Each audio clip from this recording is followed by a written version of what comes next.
Shalom bien-aimés, bienvenue sur Dévoilement, le temps d'études bibliques sur la télévision évangélique.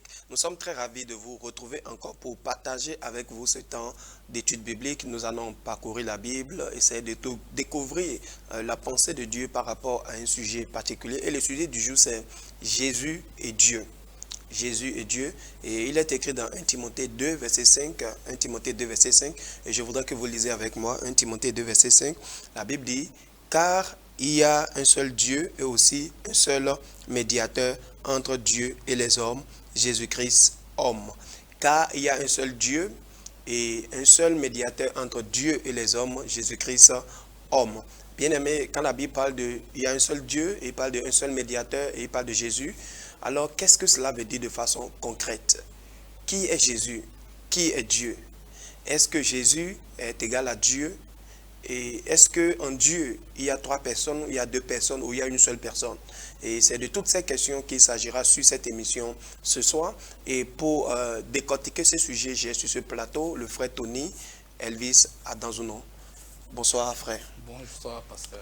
Comment vous allez? Je vais très bien par la grâce du Seigneur. Amen. Et nous allons passer un moment à étudier, décortiquer la parole de Dieu et amener les téléspectateurs à comprendre qui est Jésus de façon concrète et quelle était sa mission sur la terre et comment il s'est incarné et parler aussi de Dieu.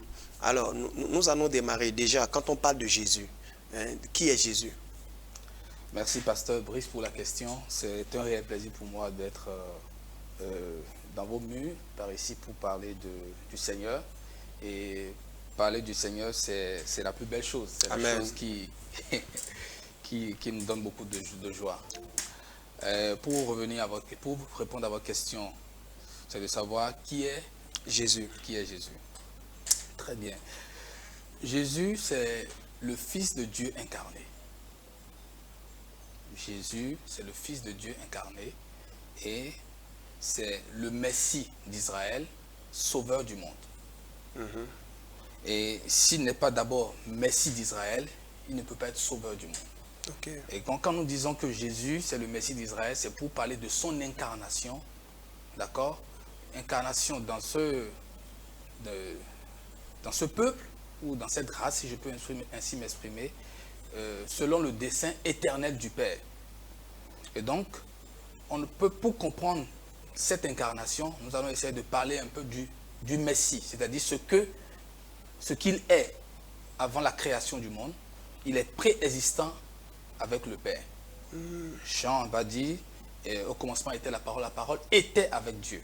Et quand je prends même d'autres versions disent la parole était tournée vers Dieu. Et donc il y a ce dialogue entre le Père et le Fils, entre le Père et son Messie, avant même la création du monde. Donc ça veut dire que l'histoire de Jésus n'a pas commencé dans le Nouveau Testament avec Joseph et Marie? Pas du tout, pas du tout.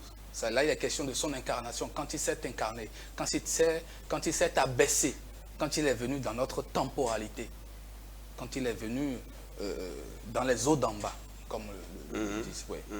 Donc ça veut dire qu'il existait avant, il existait depuis? Il est de toute éternité avec le Père. Et il était où? Il était dans le Père? Oui, de toute éternité. Amen. Alors, le Fils de Dieu engendré. Ok, le Fils de Dieu engendré. C'est lui qui est Jésus. Tout à fait, c'est lui qui s'est incarné et devient. Et quand vous parlez de Messie et vous parlez de Jésus, est-ce qu'on peut comprendre par là qu'il y a une différence entre le Messie et Jésus, ou Jésus est le Messie? Jésus est le Messie. Le Messie n'est pas bénéfique pour l'humanité si il ne vient pas s'incarner. C'est-à-dire si le Messie reste ce qu'il est dans le Père et qui n'était pas venu manifester dans la chair semblable à la nôtre, il n'y a pas de salut pour l'humanité. Donc on peut comprendre par là que Jésus, c'est le Messie incarné. Tout à fait. Okay. Je dis, Jésus, donc quand il n'était pas incarné, il était le Messie. Il était dans le Père. Il était dans le Père. De toute éternité. Amen. De toute éternité. Yeah. Il a dit avant que Abraham ne soit. Je suis. Merci. Il a dit je suis. Et vous savez, dans la tradition juive, un homme ne peut pas, on ne dit pas je suis. L'homme ne peut pas dire je suis. Parce que seul Dieu est l'être par excellence. Vous comprenez? Yeah. C'est pourquoi le nom de Dieu, le tétragramme qui réunit tous les attributs de Dieu, c'est je suis. Le Yud Keh Vav Keh, c'est je suis. Ok. Donc Dieu est l'être par excellence. Seul Dieu peut dire je suis. Un homme ne peut pas dire je suis. Amen. Alors, quand vous dites plutôt que Jésus existait. Oui. Et il était le Messie. Oui. Il n'était pas encore incarné. Et alors, ça veut dire que dans l'invisible, il y avait deux êtres, si on peut comprendre comme ça. Il y avait Dieu le Père, il y avait aussi le Fils qui était là. Est-ce qu'on peut comprendre ça comme ça, ou il n'y avait qu'un seul Dieu et c'est après que le Fils a quitté le Père, ou comment ça s'est passé? Alors, pour répondre à cette question, je voudrais retourner aux Écritures dans Deutéronome, là où il est dit, écoute Israël. Il n'y a qu'un seul Dieu. Écoute Israël, l'Éternel ton Dieu est un. Yeah. Écoute Israël, l'Éternel ton Dieu est un. Deutéronome, je crois, chapitre 6, verset 4 ou chapitre 4, verset 6. Vous l'avez trouvé? Oui. Je souhaite qu'on lise ça aux téléspectateurs. Deutéronome 6, verset 4. Oui. Il dit, écoute Israël, l'Éternel notre Dieu est le seul éternel. Ok, ça c'est cette version. Il y a d'autres versions où il dit écoute, sinon en hébreu c'est Shema Israël, Adonai Eloheinu, Adonai Echad. Écoute Israël, l'Éternel notre Dieu, l'Éternel est un. Alors, c'est quoi cette unité de Dieu? C'est ce que nous allons comprendre. Parce que tant que nous n'allons pas comprendre ce qu'est l'unité pour Dieu, nous allons nous égarer ou bien nous allons avoir des conceptions erronées de Dieu. La Bible a été donnée dans une langue première, d'accord, qui est la langue de départ, avant que ça ne soit traduit dans d'autres langues. Yeah. Et c'est la langue hébraïque. Dieu vient, on dit au commencement Dieu créa. On a déjà dans le premier mot dans la Bible qui désigne Dieu, une idée de pluralité. Et le verbe est au singulier. C'est-à-dire que cette pluralité n'implique pas une division. Okay. C'est une pluralité dans une seule action. Et il y a en hébreu deux manières de construire le pluriel. Il y a le pluriel de tout ce qui va par pair, qu'on appelle le pluriel en haïm. Par exemple, on dit la ville de Jérusalem en hébreu, on dit Yerushalayim. Ça implique que c'est deux villes de Jérusalem, okay. Déjà. Il y a par exemple les yeux en hébreu. Un œil, c'est Aïn. Quand ça devient au pluriel, ça fait Anaïm. Donc déjà, le pluriel de deux, l'idée de deux. La main, Yad. Au pluriel, Yadaïm. Okay. Donc celui qui entend Yadam, il sait que les mains, c'est deux. On parle de deux. Ça, c'est le pluriel de toute chose qui est pair. Ok, donc c'est la première manière de formuler le pluriel en hébreu. En hébreu. Okay. Il y a une deuxième manière de formuler le pluriel, qui est le pluriel de tout ce qui va à partir de trois. Ok. À partir de trois. En him. Et c'est là on a Elohim. Ok. Donc, on comprend par là, si vous le permettez, que lorsqu'on dit Elohim, ça veut dire que c'est un pluriel qui commence à partir de 3. Exactement. Ok. À partir de 3. Je dis pourquoi c'est à partir de 3. Oui.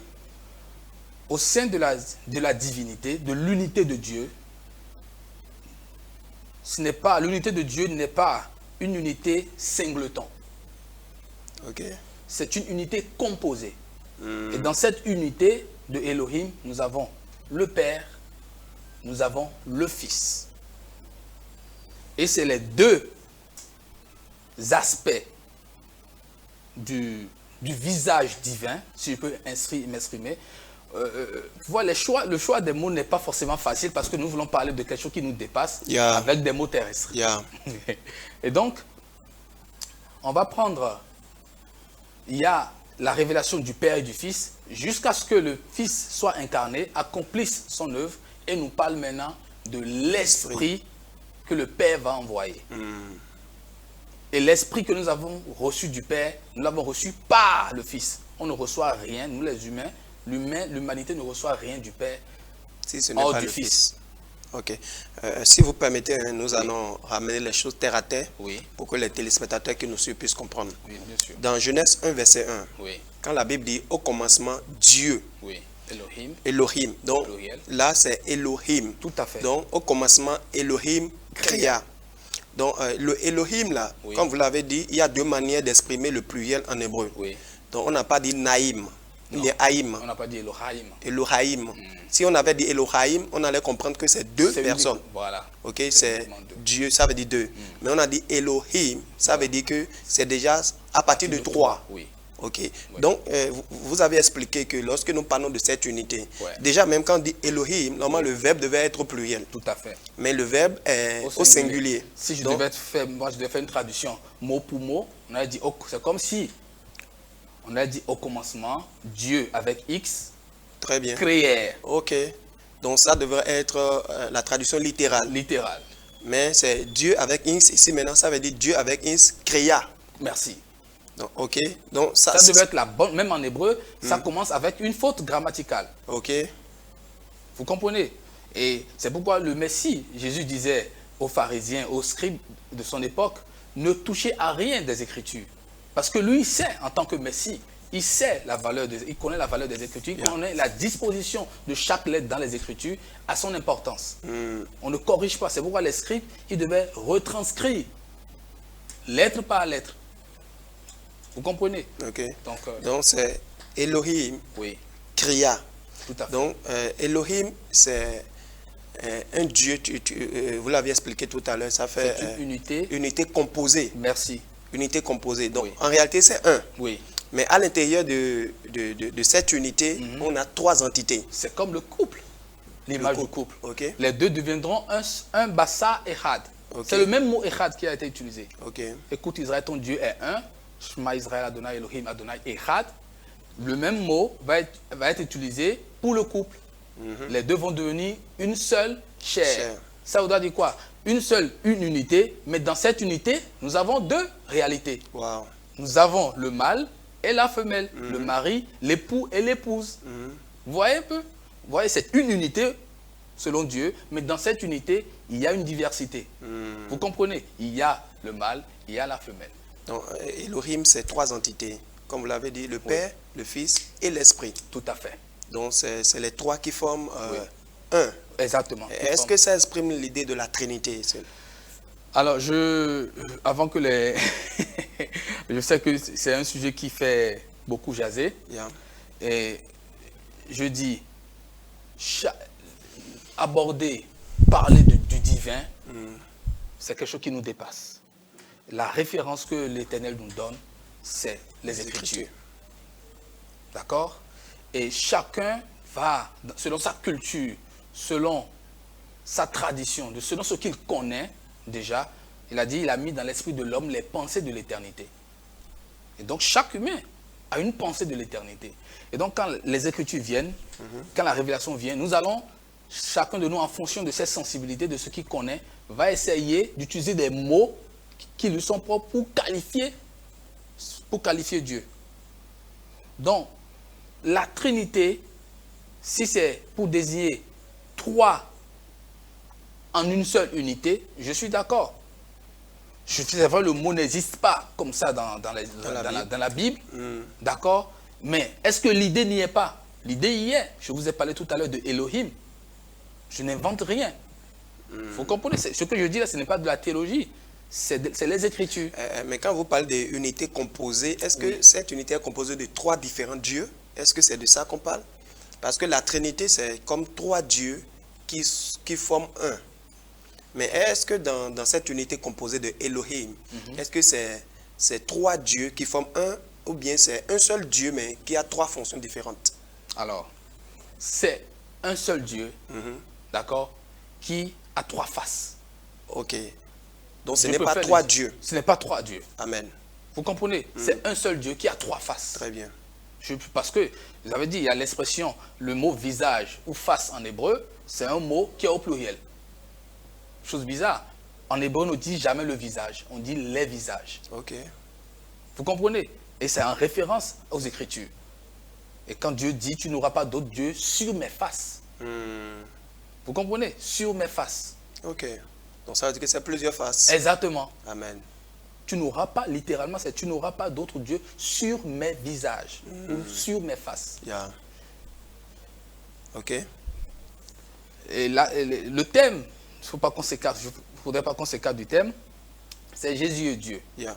Alors, pourquoi, si Dieu est un seul Dieu et que tous les hommes adorent Dieu, pourquoi alors la question de Jésus? Ok. Tout est là. Alors, il faut dire que Dieu est une lumière inaccessible. Dieu, dans son ensemble, est inaccessible à l'humain. L'humain ne peut appréhender Dieu. Et les Écritures nous renseignent que, au départ, l'humain était dans la présence de Dieu. Il n'avait pas besoin de chercher Dieu. Il était habillé de la lumière divine. Et cette lumière, c'est la lumière messianique. D'accord? Parce que vous savez, quand on dit, oh, Dieu dit que la lumière soit et la lumière fut, ce n'est pas, c'est au jour 1. Au jour 1. Et on sait que c'est au 4e jour que Dieu a créé les astres. Et donc, la lumière du jour 1, elle vient d'où? Ok. Vous comprenez? Elle vient d'où cette lumière? Parce que si, pour nous, ce qui est lumière, c'est la lumière du soleil. Alors que Dieu n'a pas encore créé le soleil, mais il a parlé dit que la lumière soit, la lumière fut. Alors, c'est de quelle lumière il s'agit? Il s'agit du Messie. Il s'agit de son Fils. Est-ce qu'on peut comprendre par là que Oui. la première chose que Dieu a créée sur la terre, c'est le Fils? Est-ce que c'est ça, ça veut dire?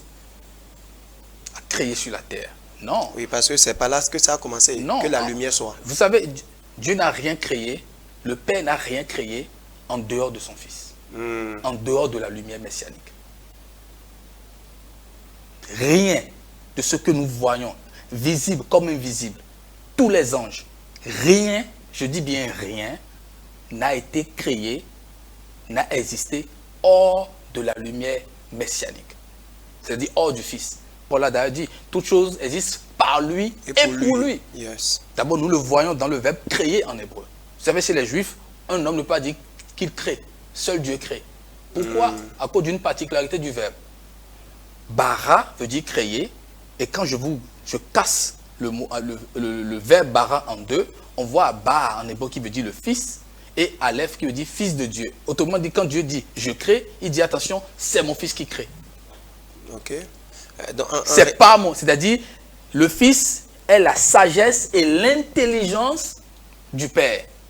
Le Fils est la sagesse et l'intelligence par laquelle le Père a amené toutes choses à existence. Le but, l'intention de Dieu en créant le monde, c'est de révéler son Fils. Amen. L'intention de Dieu en créant le monde, c'est de révéler son Fils parce que avant de créer le monde, il a déjà vu la chute de l'homme, il a vu les péchés, tout. Il ne devait normalement pas créer le monde. Vous comprenez? Il ne devait pas le faire à cause de tout ce qu'il a vu parce qu'il est omniscient, il a la préscience. Mais ce qui l'a motivé, vous comprenez, ce qui l'a motivé à créer toute chose, c'est son Fils. Et donc, l'univers existe pour révéler le Messie. Waouh. Vous aviez dit tout à l'heure que Dieu habite une lumière inaccessible à l'humain. Oui. Alors, quand les Abraham, les Moïse ont dit qu'ils ont vu Dieu, Oui. ils ont vu qui alors? Alors, aucun des patriarches, d'accord, n'a vu Dieu en dehors du Messie. C'est le Messie qu'ils ont vu. En réalité, ils n'ont pas vu Dieu. Ils n'ont pas vu le Père. Non, voir le Messie, Oui, c'est voir Dieu. c'est ça, ils n'ont pas vu le Père. Je tiens à préciser quelque chose aux téléspectateurs. Yeah. Le Fils est l'égal du Père. C'est-à-dire en nature, bien qu'il se soumette à lui, vous comprenez, mais en nature, il a la même nature. Il est consubstantiel au Père. Yeah. Ils sont de la même substance. Exactement. Vous comprenez? Mais le Père se laisse voir dans le Fils. C'est la gloire du Père de mettre le Fils devant. Le Fils est la couronne du Père. Vous comprenez? Et les patriarches, si je prends par exemple Moïse. Moïse a parlé avec Dieu face à face. Pas avec le Père. Attendez, j'en viens. Ok. Il a parlé avec Dieu face à face. C'est ce qui est écrit. Oui.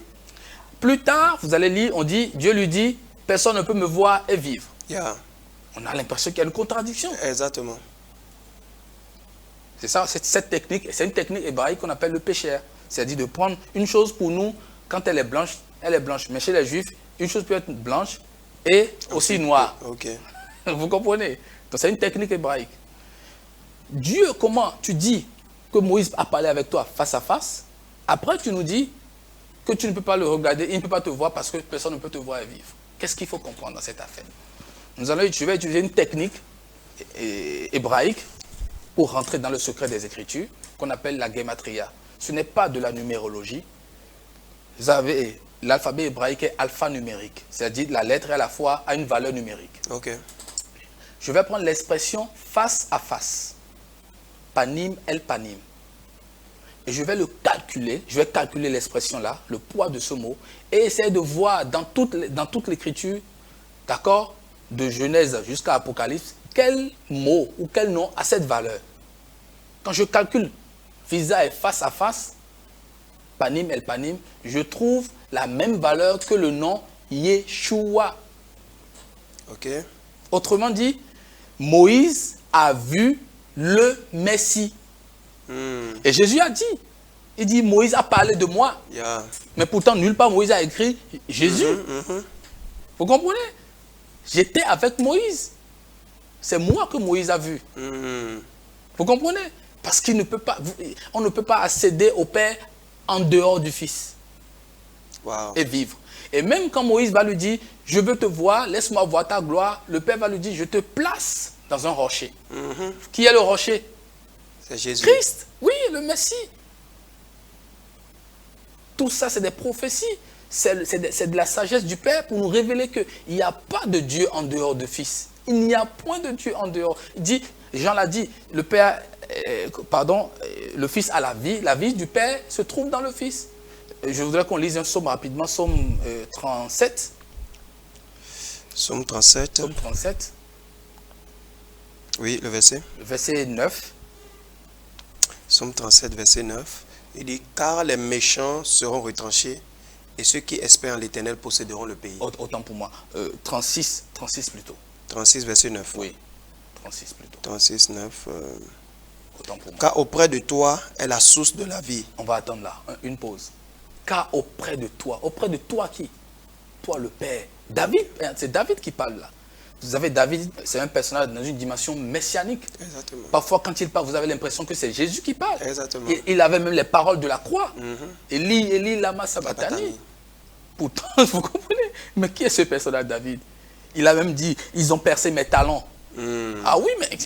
Pourtant, ils ont mis mon tombeau avec les voleurs. Merci. Parfois, quand tu lis David, tu as l'impression que c'est Jésus qui parle. Et donc, il va dire, auprès de toi, le Père, se trouve quoi? La source de la vie. Le Messie. Jésus a dit quoi? Je suis la source de vie. Vous comprenez? Ça veut dire qu'auprès du Père, il y a le Fils qui est. Le Père a fait de son Fils la vie pour l'humanité. En cette lumière était la vie des hommes. Et la vie, oui. La vie, c'est la source. Vous comprenez?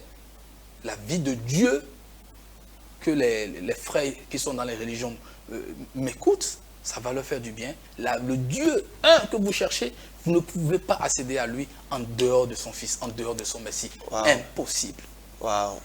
Impossible. Jésus l'a dit, il dit, je suis le chemin, la vérité, la vie. Il dit, nul ne peut aller au Père sans passer par moi. Donc, parce que déjà quand on est en lui, on est déjà au Père. Alors que pensez-vous de toutes ces religions aujourd'hui qui rejettent Jésus, mais qui croient en Dieu? C'est marrant. Vous savez, Paul a fait une déclaration, il dit, si l'évangile que nous prêchons est voilé, il est voilé pour ceux qui périssent, ceux dont le Dieu de ce siècle a aveuglé l'esprit et l'intelligence. Ça ne veut pas dire que les gens ne sont pas intelligents. Quand ils ne sont pas chrétiens, ils ont de l'intelligence. Mais l'intelligence pour Dieu, c'est ça, ce qu'on appelle en hébreu la bina. Vous comprenez? C'est l'intelligence selon Dieu, c'est l'intelligence du Fils. Et donc, Satan n'est pas contre l'idée de Dieu. Vous comprenez? L'ennemi, l'esprit méchant des âmes humaines dans ce monde n'est pas contre Dieu, il est contre le Fils. Vous comprenez?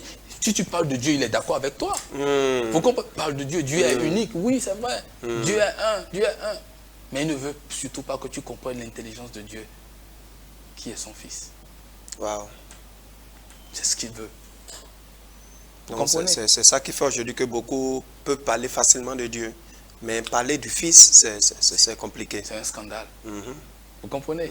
C'est un scandale. Amen. C'est un scandale. Il a fait il est la source. Il dit auprès de toi, le Père, se trouve la source de vie. Il aurait pu dire, le Père, tu es la source de vie. Mais il va dire auprès de toi, toutes ces choses, toute écriture est bonne pour enseigner. Amen. C'est pour dire, aller à la source de vie. Quand nous allons vers Dieu, vers le Père, il nous montre le Fils. Il dit, allez-y. Et dernièrement, je m'amusais un peu dans mes méditations des Écritures. Et j'ai pris le premier mot, la première lettre de la Bible, à laquelle j'ai ajouté la dernière lettre de la Bible. Je parle dans un contexte hébraïque. La première lettre de la Bible, c'est bête. Ça veut dire la lettre A, au commencement. Non, ça c'est de la traduction. Okay. Quand on a traduit. Okay. En hébreu, c'est Bereshit. Okay. Donc ça commence par la lettre bête. Ok. Ok. Je prends la dernière lettre de la Bible, qui vient du dernier mot, d'ailleurs, Amen. À la fin, vous avez la lettre Nun, qui veut dire la vie. Quand vous mettez le bête et le Nun ensemble, vous savez le mot que vous avez en hébreu? Ben. Ben veut dire le Fils. Wow. Ça veut dire que l'intention de Dieu, de Genèse jusqu'à Apocalypse, c'est de révéler son Fils. C'est de révéler. C'est pourquoi même le dernier livre de la Bible qui est Apocalypse, en réalité, c'est révélation de Yeshua HaMashiach, c'est révélation de Jésus. Les gens, souvent, quand ils entendent Apocalypse, ils ont l'idée de catastrophe et tout, mais en réalité, c'est pour révéler le Messie. Apocalypse 1, là, c'est un livre qui révèle au fait Jésus. Merci.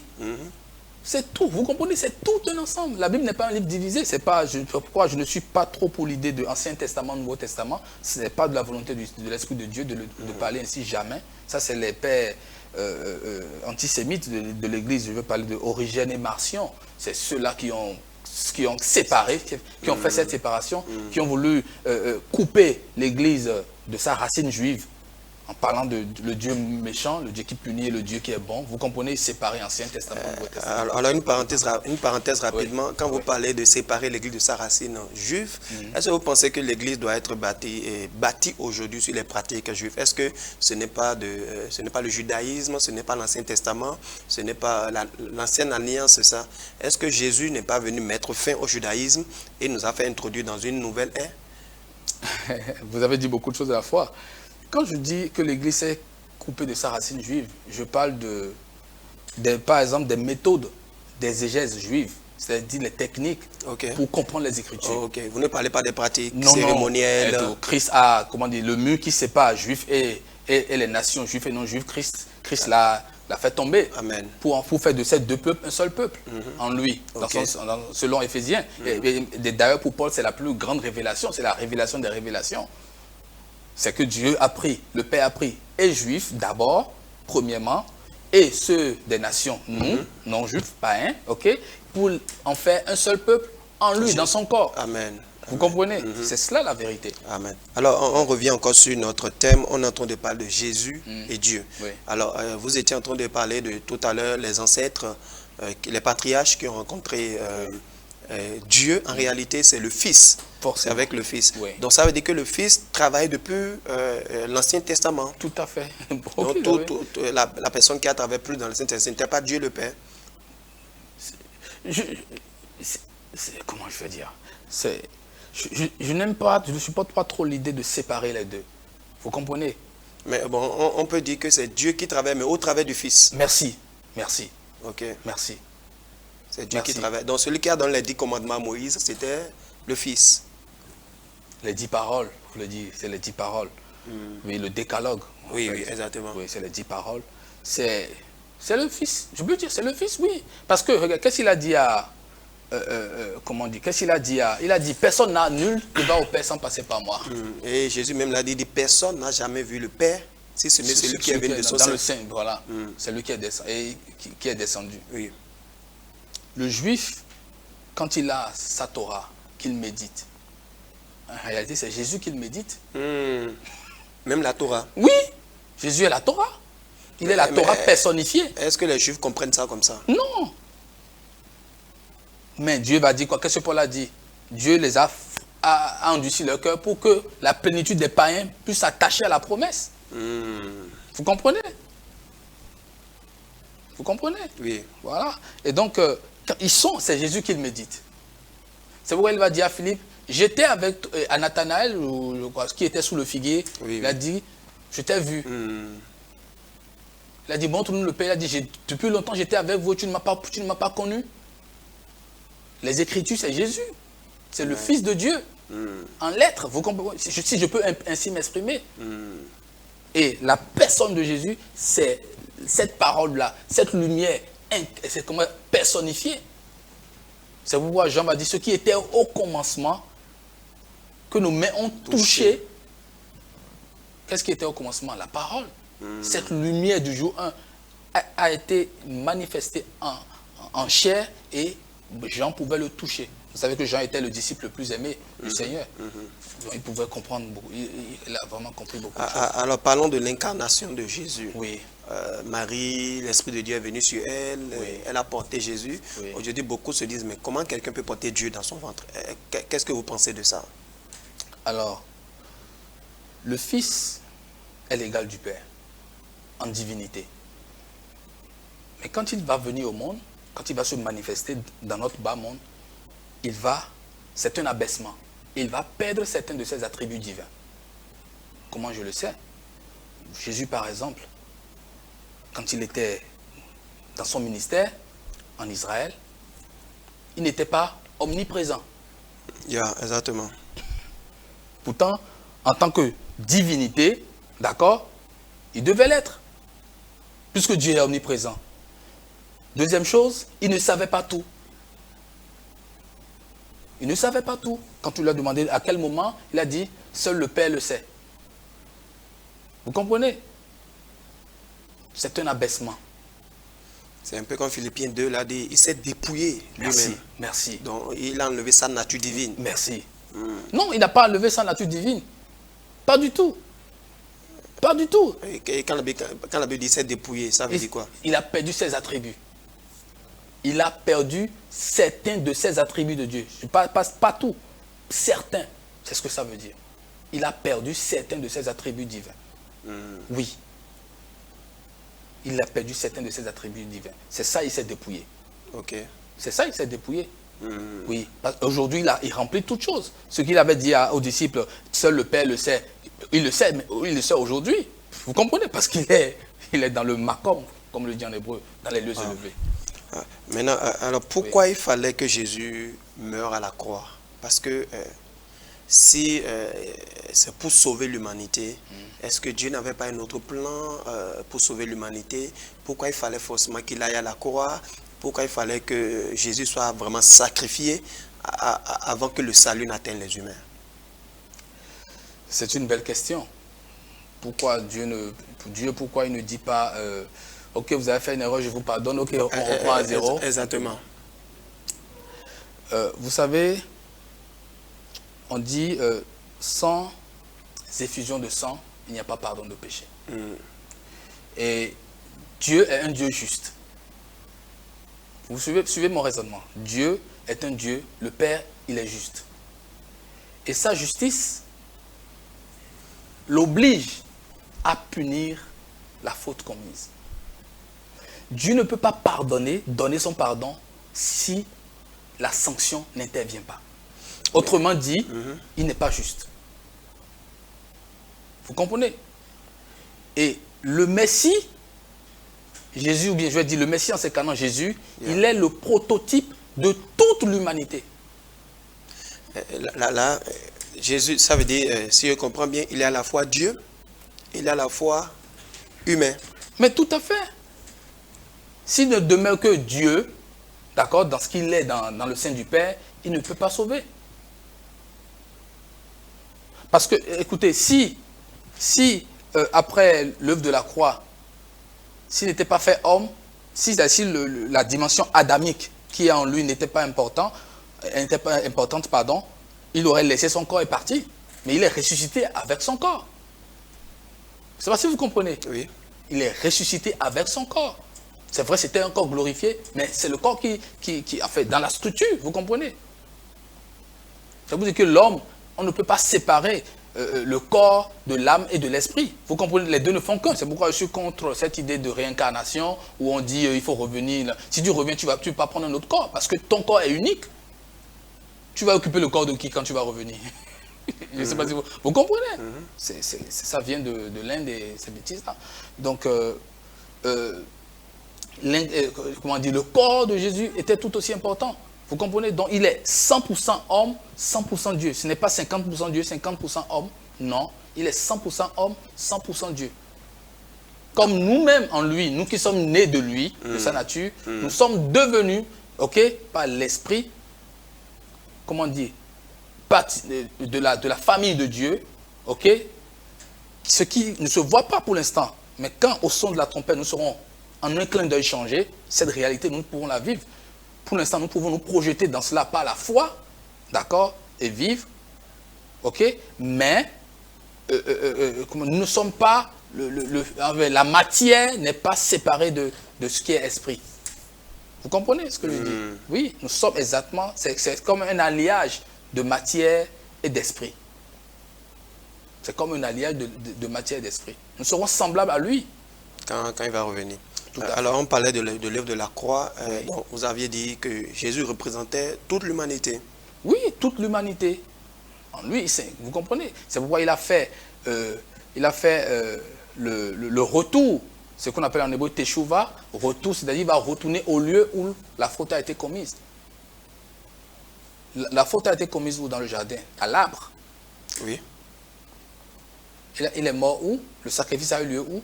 À la croix. La croix, c'est du bois.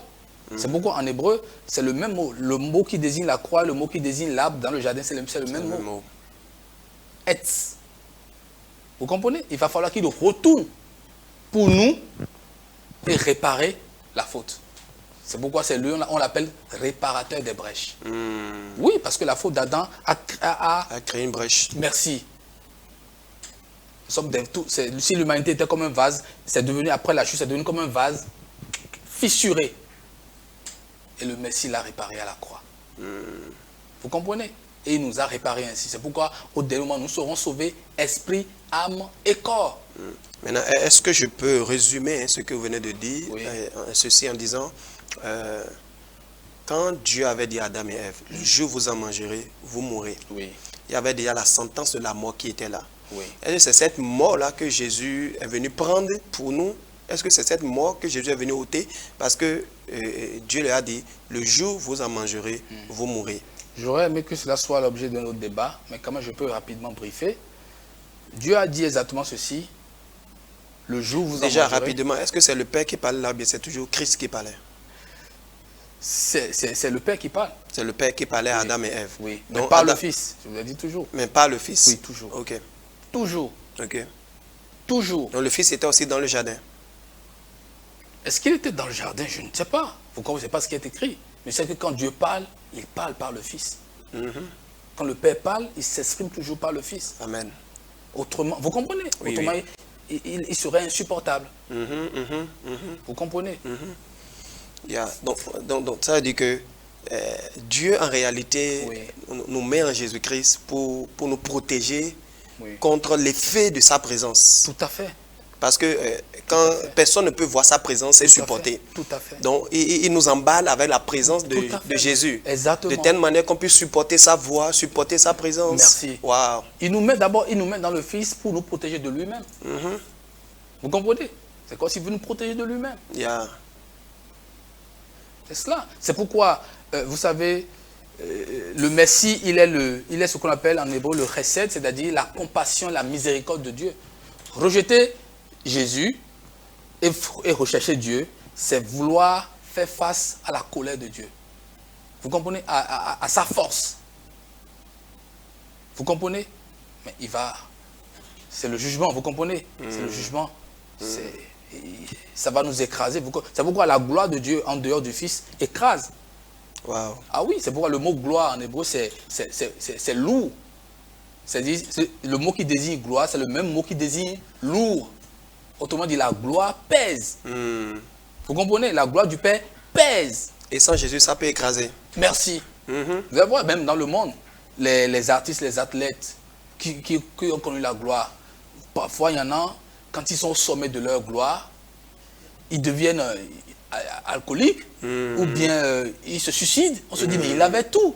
Pourquoi? Parce que la gloire était pesante. Il ne pouvait pas supporter. Vous comprenez? Ce qui nous permet, nous, de supporter la gloire de Dieu, c'est le Fils. Amen. C'est le Fils. C'est Jésus. Wow.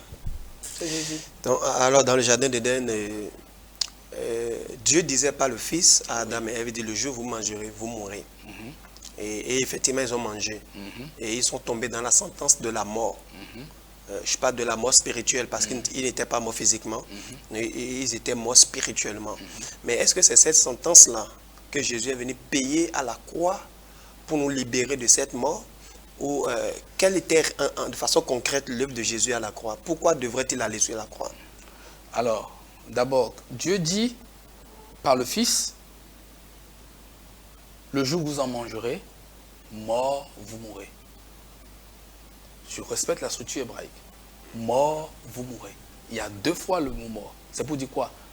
Premièrement, vous serez séparés parce que toute mort est une séparation. Toute mort est une séparation. Premièrement, vous serez séparés de ma lumière, c'est-à-dire vous serez hors du Messie et vous mourrez. Ça veut dire qu'il y aura une deuxième séparation. Cette deuxième séparation, ce n'est pas la mort physique même, parce que Dieu n'avait jamais prévu que l'homme reste éternellement sur la terre. Ce qu'il avait prévu, c'est quoi? C'est d'abord que l'homme, s'il n'y avait pas le péché, l'homme allait monter vers Dieu. Exactement comme le Messie, quand à la fin de sa mission, il était monté. Wow. C'était ça le plan de Dieu. C'était l'intention de Dieu. Dieu n'avait jamais prévu que l'homme... On peut faire l'homme... l'objet d'un autre débat, oui. Il n'avait pas prévu qu'on allait quitter ce monde par le bas. Non. Il a prévu qu'on quitte le monde par le haut.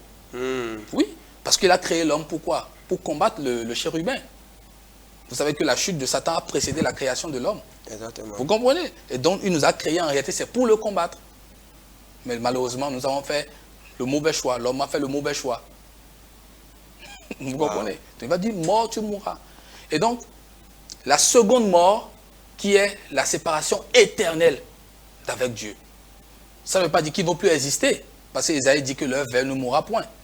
Ils vont exister, mais séparés de Dieu à jamais. Je ne sais, mais je sais que ça va être horrible.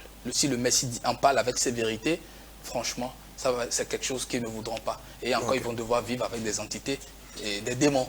Vous comprenez? Pour répondre à votre question, Jésus est venu, il est venu, son œuvre, premièrement, nous ressuscite spirituellement. Parce que Dieu, quand il nous voit, il regarde l'humanité, même quand tu respires, mais hors du Fils, tu es mort pour lui. Donc la vie, c'est en lui. Merci. Celui qui parle, qui mange, qui pour nous, d'apparence, est vivant, pour Dieu, il est mort.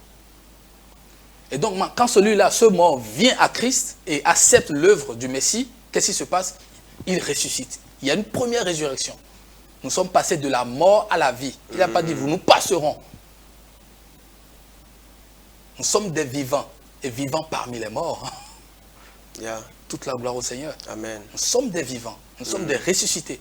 C'est un ressuscité qui te parle là maintenant. Amen, amen, amen. Vous comprenez? Maintenant, nous allons rentrer dans cette réalité. Quand nous allons peut-être quitter ici, si il n'est pas encore venu, vous comprenez? Et rentrer dans cette réalité. Mais merci beaucoup. Nous sommes pratiquement à la fin de l'émission. Comme vous l'avez mentionné, il va revenir. Oui. Jésus va revenir. Ça veut dire Jésus, avec son corps, il est assis au ciel actuellement. Oui. Est-ce que c'est ça? Tout à fait. Avec son corps, le corps avec lequel il a quitté la terre. Tout à fait. Et il est assis. Et quand la Bible dit il est assis à la droite du Père, oui. Ça veut dire actuellement au ciel, si je peux schématiser ça comme ça, actuellement au ciel, il y a deux trônes. Tout à fait. Il y a un trône pour le Père, tout à fait. Et un trône pour le Fils. Tout à fait. Est-ce que c'est ça? Tout à fait. C'est dans la pensée hébraïque. Wow. C'est nous qui, c'est la traduction avec les idées gréco-romaines qui ont, sinon pour le juif, il sait qu'il y a 2 trônes. Oui, tout à fait. Il y a 2 trônes. Il y a même, je vais dire une citation dans le Talmud juif qui dit Dieu le matin, d'accord, quand il juge, il prononce une sentence de mort sur le monde. Le soir, il retourne sur son trône le Dieu dans sa colère. Quand il voit les abominations dans le monde, il prononce son jugement. Et que le soir, c'est une citation, c'est une idée, et que le soir, il retourne sur son trône de miséricorde pour dire, je ne vais pas exécuter ce que j'ai dit le matin. C'est pour dire quoi? Il y a un trône de miséricorde qui est le trône du Fils, et il y a un trône de jugement qui est le trône du Père. Et la Bible dit qu'il va revenir, et il reviendra encore avec le même corps. Tout à fait. Nous, ce qui est spirituel, nous, on a toujours pensé que ce qui est spirituel, c'est ce qui ne se voit pas. Vous comprenez? Oui. Mais dans la pensée juive, ce qui est spirituel peut être touché. C'est pourquoi Jésus, quand il est revenu, les disciples ont eu peur. Ils ont pensé qu'ils ont vu un fantôme. Jésus va leur dire, mais donnez-moi quelque chose à manger. Vous comprenez? Je ne suis pas un fantôme. Vous comprenez? Je ne suis pas un fantôme. Et nous-mêmes, nous devons nous voir tels afin de pouvoir marcher dans la sanctification. Dans ce qui est spirituel, on peut aussi toucher la chose. Bien sûr. Tu es un être spirituel en Christ. L'homme naturel et l'homme spirituel, c'est quoi? L'homme naturel, c'est l'homme qui n'est pas en Christ. Donc ce n'est pas l'homme spirituel, c'est pas l'homme dans le corps. On va faire un débat après sur ça. Je vais prendre les thèmes hébraïques. L'homme spirituel, c'est l'homme qui est en Christ. Esprit, âme et corps. Qu'on peut toucher. Qu'on peut toucher. Amen. Merci beaucoup, serviteur de Dieu. Merci, frère Tony. Ça a été un plaisir pour nous de passer ce temps avec toi. Nous avons parlé de Jésus et Dieu et nous avons expliqué que dans Genèse 1, à partir du verset 1, quand la Bible dit au commencement Dieu. Dieu, c'est Elohim. Ça montre que c'est une unité, mais une unité composée. À l'intérieur, on a le Père, le Fils et l'Esprit. Et nous avons compris que Dieu ne fait rien sans le Fils. Le Messie existait depuis, le Christ existait depuis, et même avant la fondation du monde. Et tout ce que Dieu faisait, et tous les contacts que Dieu avait avec les humains, c'était au travers de son Fils qu'il a. Et ce Messie s'est incarné à partir du Nouveau Testament. Et il est devenu Jésus. Et il a marché sur la terre au milieu de nous pour nous montrer la pensée de Dieu. Et ensuite, il est mort, il est ressuscité, il est monté au ciel et il reviendra nous chercher. Bien-aimés, préparons-nous pour accueillir le retour de Christ. Que le Seigneur nous bénisse. À la prochaine pour un autre numéro.